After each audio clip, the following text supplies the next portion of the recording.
Magandang umaga po sa lahat. Magluluto ako mamayang hapon para sa aming hapunan ng pad thai. Ito ang sahog hipon.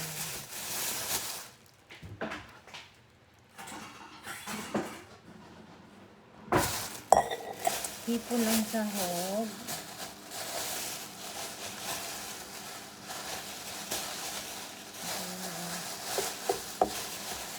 Ito ang aking hipon. Mamayang hapon pa naman to at mayroon pa kami pininyang manok. Ang aking pad thai ito.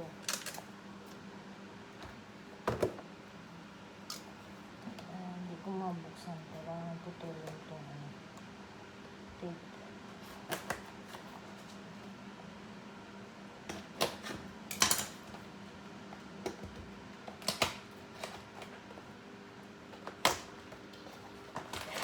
Ito, dalawang balot siya. Ayan. May kasama na siyang sauce.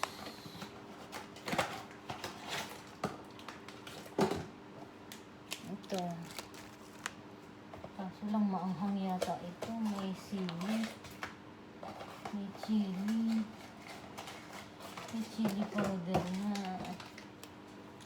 Ito, may kasama na siyang spices. Itong lagay ko, mani. Itong mani kailangan durugin ng pino. Kasi pag isi-serve niyo yung pasta, pag dito na yung kakain na, ibudbud sa ibabaw. Ito carrot, ano siya ng maliliit, maninipis na pahaba. Hiwain.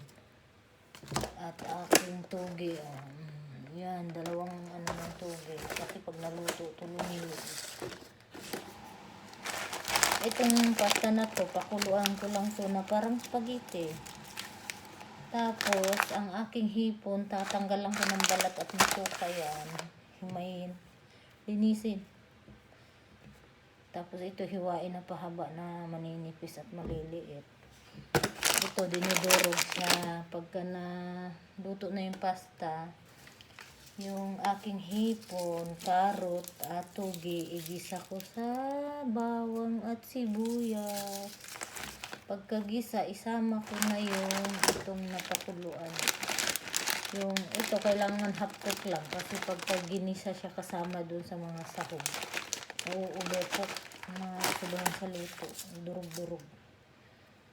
Tapos ilagay na yung mga spices. Mayroon lang kasamang peanut kasi lang.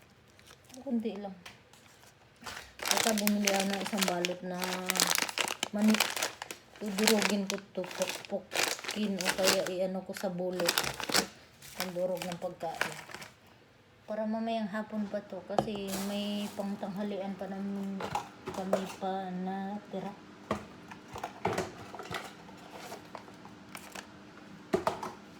Natira kami para sa lunch. Mamaya ako na maglilinis ang banyo ni Madam at ng bahay.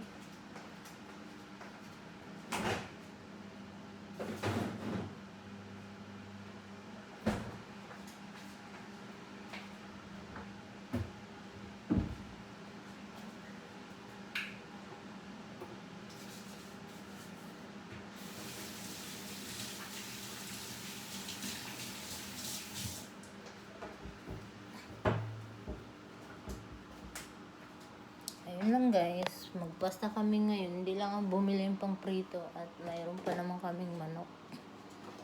Wala rin ang maisip kung pwede pritong kasama niya.